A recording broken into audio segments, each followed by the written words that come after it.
The Discovery. Commander Elena Chen stood at the helm of the HCS Hawking, watching the unfamiliar stars of the Carina Nebula drift past the bridge's panoramic view screen. 6 months into their deep space reconnaissance mission, and they'd found nothing but empty systems and dead worlds. The Archean Empire's expansion had forced humanity to seek new territories, pushing them further from Earth than any human expedition had ventured before. Another negative scan, Commander. Lieutenant Santos reported from his station, his voice carrying the same weariness they all felt. No signs of Archean activity in this sector. Elena nodded, suppressing a sigh. The Hawking was one of humanity's most advanced stealth vessels, designed to track Archean fleet movements. But you couldn't track what wasn't there. Plot a course for the next sector. Maybe we'll have better luck. Commander. The sharp cry came from Ensign Park at the sensor array. I'm picking up something unusual. Elena turned, noting the puzzled expression on the young officer's face. Define unusual, Ensign. I'm not sure, Mom. The readings suggest a ship, but Park's fingers danced across his haptic interface. It's like the sensors can't quite focus on it. The mass readings keep fluctuating between that of a small shuttle and a dreadnought. On screen, Elena ordered, and the main viewport shifted to show a patch of seemingly empty space. But as she watched, something began to take shape. It was like watching water condense on glass. Slowly, a massive form emerged from the void. The ship, if it could be called that, defied conventional geometry. Its hull seemed to fold in on itself in impossible ways, creating patterns that hurt the eyes to follow. It was beautiful and wrong at the same time, like an Escher painting come to life. No match in our database, Santos reported, his voice tight. No energy emissions, no heat signature, no radiation. By all our instruments, that thing shouldn't exist. Elena felt a chill run down her spine. In 15 years of space service, she'd never seen anything like this. It wasn't Archean. Their ships were all biological constructs, flowing forms of living metal. This was something else entirely. Life signs, she asked. None that we can detect, Park responded. But with these readings, I wouldn't stake my life on it. Elena made a decision. Yellow alert. Shield at maximum. Hail them on all frequencies. For long moments, there was nothing but silence. Then, without warning, a voice filled the bridge, not through the comm systems, but seemingly from the air itself. Greetings, Commander Chen. We've been waiting for you. The voice was neither male nor female, young nor old. It simply was. Elena fought to keep her composure. This is Commander Elena Chen of the Human Confederation ship Hawking. Identify yourself. We are what you would call a possibility, the voice replied. A future that could be. Your people named us the Quantum Architects. Your people.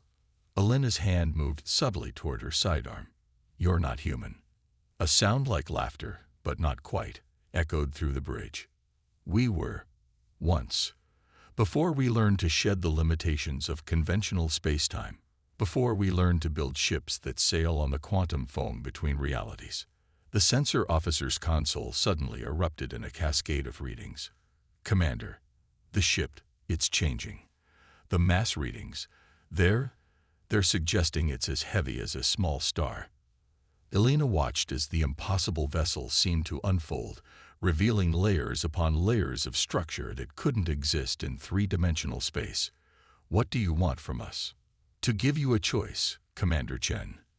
The Archons are coming. Not just their expeditionary forces, but their entire civilization. They've detected Earth's quantum signature, and they're drawn to it like moths to a flame.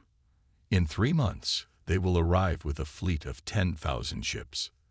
The bridge fell silent. Humanity's entire space force numbered less than 1,000 vessels, against 10,000 Archean ships. We offer you the knowledge, the voice continued. The understanding of how to build ships like ours. Vessels that can rewrite the rules of reality itself. But be warned, this knowledge comes at a price. To create such ships, you must first understand that everything you believe about the nature of existence is wrong. Are you prepared for that? Elena looked around at her crew. She saw the fear in their eyes, but also determination. They had all sworn to protect Earth and human space, if this was their only chance. "We're prepared," she said firmly. "Then let us show you how to build a warship that shouldn't exist." The impossible vessel began to glow with an inner light that seemed to leak between dimensions. As Elena watched, she realized that humanity was about to take its first step into an existence far stranger and more wonderful than anyone had imagined. And somewhere, in the quantum foam between realities, the future waited. The awakening. The transfer of knowledge began like a dream. As the quantum vessel interfaced with the Hawking systems, information flooded through the ship's neural networks directly into the crew's augmented consciousness. Elena felt her understanding of reality shifting, expanding, breaking apart, and reforming into something new. "This can't be possible," Dr. Maya Patel, the ship's quantum physicist, whispered. Her augmented vision was filled with equations that seemed to write themselves in the air. "They're not just bending space-time. They're treating it like software. They're rewriting the fundamental laws of physics on a local level." The impossible vessel, now identified as the Quantum Architecture Vessel, QAV, Nexus, had begun sharing its secrets. The crew learned that what they thought of as solid matter was merely one expression of an infinitely malleable quantum substrate. The quantum architects had discovered that human consciousness itself could interface with this substrate, reshaping reality through focused intention amplified by technology. But the energy requirements would be astronomical. Lieutenant Santos protested, his engineering background rebelling against what he was seeing. "You'd need the power of a small star just to." "You're thinking in terms of conventional physics," the voice of the Nexus interrupted. "Where we exist, energy and matter are the same thing, and both are expressions of consciousness. Your ship already has everything it needs. You just don't know how to access it yet." Elena watched as her crew struggled to absorb the revelations. The Hawking's own systems were changing, responding to the new understanding flooding through its neural networks. Displays showed impossible readings as reality itself seemed to fluctuate around them. "The Archons," Elena said, forcing herself to focus on the immediate threat. "How do they fit into this? Why are they really coming?" The answer came not in words, but in a series of visceral impressions. The Archons were ancient, having evolved beyond biological form eons ago. They consumed civilizations not for resources or territory, but for their unique quantum signatures, the patterns of consciousness that each species imprinted upon the universe. Human consciousness had produced a particular resonance that the Archons found irresistible.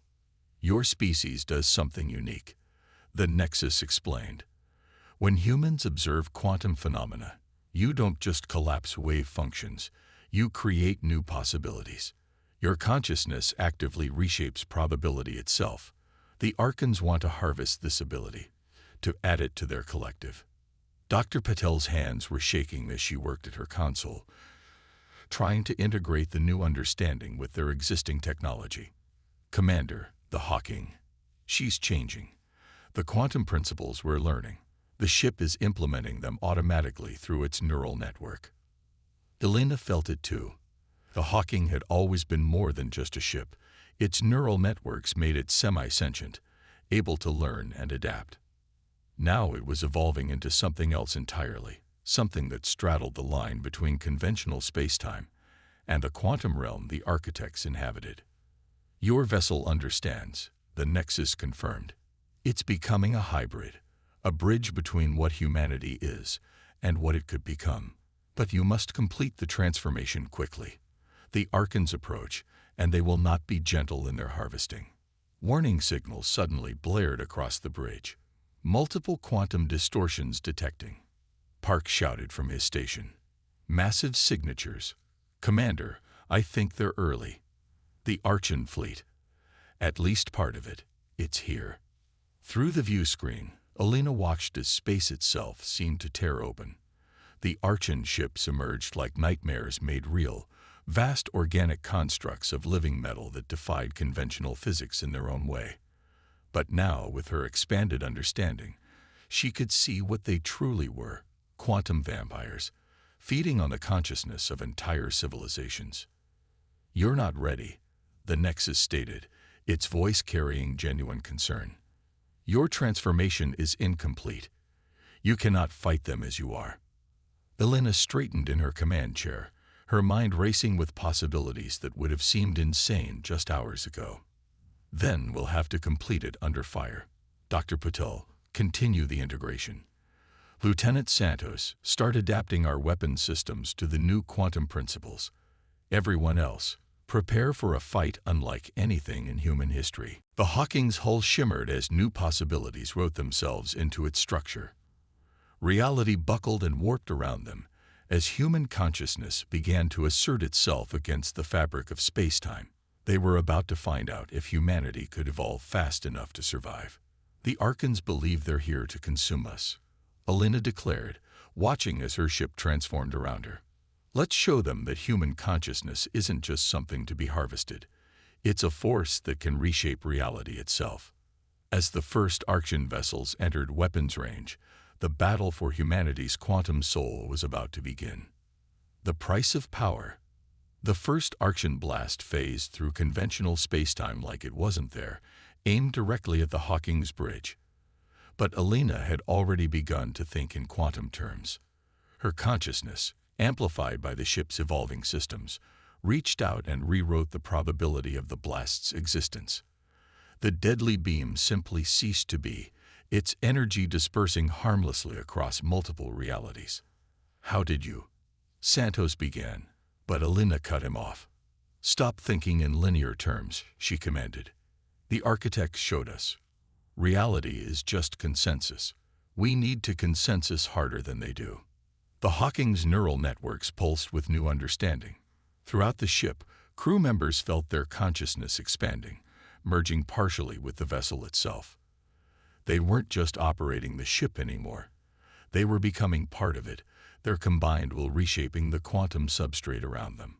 Dr. Patel's voice came through the ship's internal quantum field, her thoughts translating directly into communication. "The transformation is accelerating. Our human consciousness is. It's rewriting the ship's fundamental structure. But, Commander, there's something you need to know. The power we're accessing, it's changing us too." Elena felt it. Every time they altered reality, every probability they rewrote, their own humanity shifted slightly. They were becoming something else, something that existed partially outside normal space-time. The price of wielding this power was their own transformation. The Archon fleet surrounded them now. 5 massive bioships that rippled with quantum harvesting capabilities. Their forms twisted through multiple dimensions, tendrils of consciousness-draining energy reaching out toward the Hawking. "They're trying to establish quantum lock," Park warned. "If they synchronize their consciousness with ours, they want to consume our quantum signature." Elena's voice carried a dangerous edge. "Let's give them more than they can handle. All crew, full consciousness merger with ship systems. We're going to show them what human imagination can really do." The merger was like diving into an ocean of possibilities. Every crew member's consciousness expanded exponentially, their combined will focusing through the Hawking's quantum-enhanced systems. Elena felt her own sense of self beginning to dissolve, becoming part of something vastly larger. The Archon ships struck simultaneously, their attack taking place across multiple planes of reality. But where once such an assault would have annihilated a human vessel instantly, now the Hawking responded in kind. Reality itself became their battlefield, with both sides rewriting the laws of physics in real time. "They're stronger than us," Santos observed through the quantum link, his consciousness merging with the weapon systems. "But they're rigid. Their patterns are fixed." Elena understood. The Archons had mastered quantum mechanics, but they'd done so through rigid mathematical principles. Humanity's greatest strength was its ability to imagine new possibilities, to think laterally, to break rules that shouldn't be broken. Dr. Patel, Elena commanded, initiate the quantum cascade. Everyone else, think impossible thoughts. Dream up realities that can't exist. Overload their ability to process quantum information. The space around the Hawking erupted with impossible phenomena. Regions where cause followed effect. Spaces where pi equaled exactly 3. Zones where light moved backwards through time while sound went sideways through probability. The human crew's unfettered imagination, amplified by their quantum technology, created a reality storm that defied all logical analysis. The Archon ships reeled, their consciousness-draining tendrils withdrawing as they struggled to process the quantum chaos surrounding them. But the assault was taking its toll on the humans as well. Elena felt her own consciousness stretching, fragmenting across multiple realities. Commander, Dr. Patel's voice carried urgent warning. Our human consciousness patterns are destabilizing. If we maintain this level of quantum manipulation much longer, we might not be able to return to normal spacetime. Through the quantum link, Elena felt her crew's fear, not of death, but of losing their humanity entirely. They were approaching a point of no return, where they would become something as far beyond current humanity as humanity was beyond single-celled organisms. The Archon ships were recovering, adapting to the quantum chaos. Soon, they would strike again, and this time they would be ready for human imagination. Elena had to make a choice: retreat while they could still return to their human forms, or push forward into complete transformation. That's when the Nexus spoke again, its voice carrying across quantum frequencies. Now you understand the true price of this power. The Archons didn't evolve beyond biological form. They were forced to transform by the very power you're wielding now. The question isn't whether humanity will transform, but whether you'll do it on your own terms. Elena looked out at the battlefield, where reality itself writhed in quantum flux. Her crew's consciousness pressed against her own, awaiting her decision. The future of humanity would be decided here, not just in terms of survival, but in terms of what humanity would become. And the Archons were preparing their next attack. The choice. Time fractured around the Hawking as Elena made her decision. Through the quantum link, she felt every crew member's consciousness intertwined with her own. Their fears, their hopes, their determination. The Archon ships loomed in multiple dimensions, their next attack building like a quantum storm. We're not going to retreat, Elena announced, her thoughts resonating through the ship's neural network. But we're not going to let this power change what makes us human either. Our creativity, our empathy, our ability to choose. Those are what make us who we are, not our physical form. Dr. Patel's consciousness flared with sudden understanding. Commander, the quantum equations. I think I see it now. We don't have to choose between remaining human and transcending. We can do both. Through their merged consciousness, she shared her insight. The Archons had been forced to transform because they tried to control quantum reality through pure logic. But human consciousness naturally existed in a state of quantum superposition, simultaneously rational and irrational, emotional and logical, individual and collective. If we embrace that duality, Dr. Patel explained, we can exist in both states at once. We can wield this power while remaining fundamentally human. The Archon attack struck like a tsunami of twisted space-time. Reality shuddered as they attempted to drain the Hawking's quantum signature. But this time, instead of fighting back with pure force, Elena tried something different. Everyone, she commanded, share your most human memories, your first kiss, your favorite sunset, the taste of your mother's cooking, the sound of rain on a window, everything that makes us who we are. The quantum link erupted with sensory information, not just memories, but the emotions attached to them. The neural network amplified these purely human experiences, transforming them into quantum data. The Archon harvesting tendrils recoiled as if burned. Their consciousness is too rigid to process emotional data, Santos realized. They gave up their ability to feel when they transformed. That's why they want to harvest us. They're trying to regain what they lost. Elena pushed harder, encouraging her crew to share more of their humanity through the quantum link. Joy, sorrow, love, fear, the full spectrum of human experience flooded the space between realities. The Hawking's hull began to pulse with these emotions, each feeling generating its own quantum signature. The Archon ship's attack faltered as they encountered something their logical minds couldn't comprehend. Quantum equations built from pure emotion, physics problems solved through intuition rather than mathematics. Their consciousness-draining technology couldn't handle the complexity of human experience. "We need to show them what they've forgotten," Elena declared. Through the quantum link, she opened herself completely, sharing her deepest hopes and fears. The rest of the crew followed suit, their combined experiences creating a quantum resonance that rippled across space-time. The Archon ships froze as the wave of human consciousness washed over them. For the first time in millennia, they experienced emotions again. The rigid patterns of their quantum consciousness began to crack, letting in fragments of their long-buried humanity. But the strain on the Hawking's crew was enormous. Maintaining this level of emotional broadcast while existing in a quantum state pushed them to their limits. Warning signals flashed across neural networks as human minds struggled to process multiple realities simultaneously. "We can't keep this up much longer," Dr. Patel warned. "Our consciousness patterns are approaching critical flux. We need to stabilize, or we'll lose coherence entirely." Elena felt it too, the growing pressure of existing in multiple states at once. They needed to find balance, and quickly. That's when she noticed something unexpected in the quantum data streams. The Archon ships weren't just receiving their emotional broadcast, they were responding to it. Through the quantum noise, a new consciousness pattern emerged. Not the rigid, logical structure of the Archons, nor the purely emotional response of humans, but something in between. A hybrid state that preserved the best of both. They're remembering, Elena realized. Not just emotions, but the value of having them. The importance of maintaining connection to their original nature.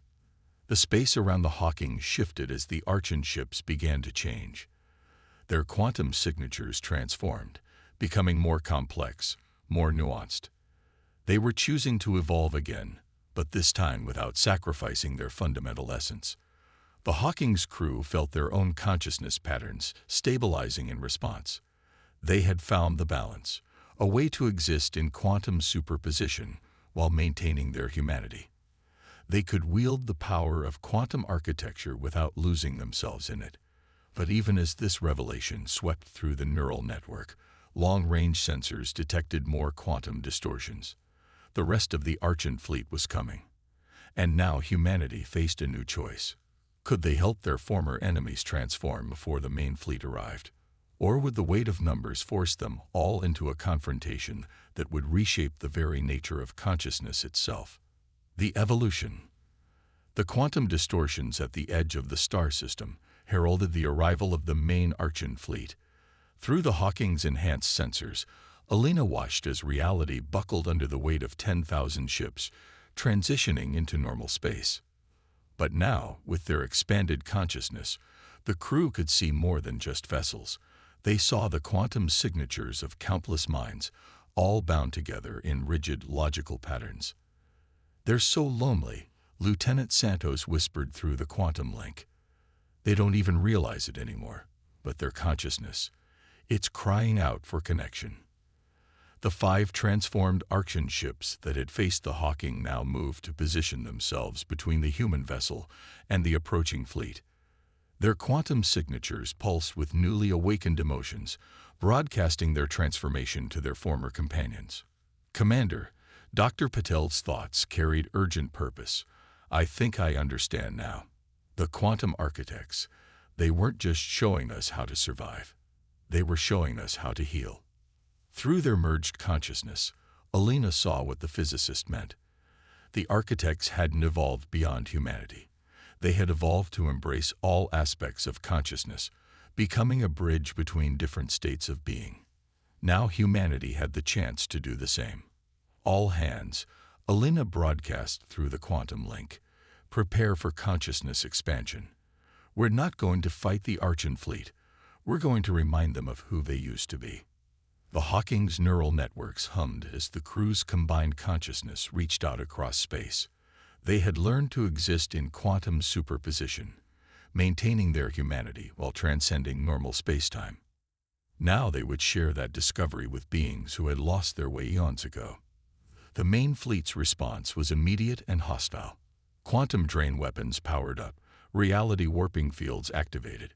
But before they could attack, the 5 transformed Archon ships broadcast their own message, not in words or data, but in pure emotional experience. They shared their rediscovery of feelings, of connection, of the joy and pain and wonder that they had sacrificed in their pursuit of power. The first wave of the fleet hesitated. Their rigid quantum patterns flickered as long-buried memories began to surface. Alina felt the moment of opportunity and seized it. Now, she commanded, everyone, share everything. Not just emotions, but the whole human experience. Show them what it means to be both logical and irrational, both individual and connected. Show them what they've been trying to recapture by harvesting other species. The Hawking's crew opened their minds fully, their consciousness expanding through the quantum substrate of reality itself. Through the neural network, they shared the taste of morning coffee and the logic of quantum mathematics, the thrill of first love, and the satisfaction of solving complex equations, the pain of loss and the joy of discovery. They showed what it meant to be human, messy, complicated, emotional, and rational all at once. The effect rippled through the Archon fleet like a shockwave.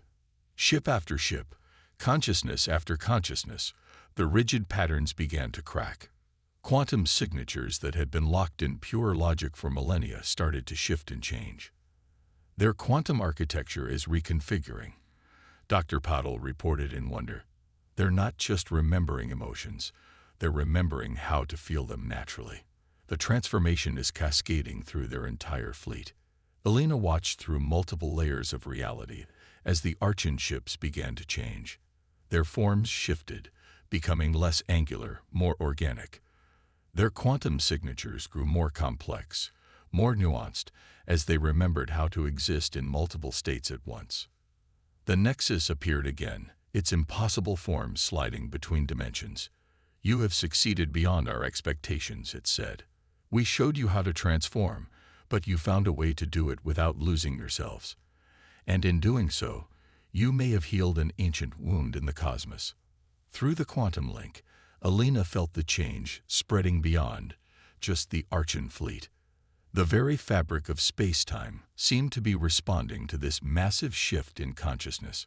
Reality itself was becoming richer, more complex, as billions of minds learned to exist in quantum superposition. "What happens now?" she asked, both through normal space and quantum frequencies. "Now," the Nexus replied, "we all evolve together. Humans, Archons, architects, not by abandoning what we are, but by embracing all that we can be. The universe is vast, and consciousness can take many forms. Perhaps it is time for all of us to explore those possibilities together." The Hawking's crew felt their consciousness expanding further, touching minds across the fleet, sharing experiences and emotions and ideas across species and spacetime itself. They had not just survived, they had shown a way forward for multiple civilizations. Humanity had proved that evolution didn't require the sacrifice of one's essential nature. They had demonstrated that true power came not from rigid control, but from the ability to exist in multiple states at once, to be both logical and emotional, both individual and connected, both human and something more.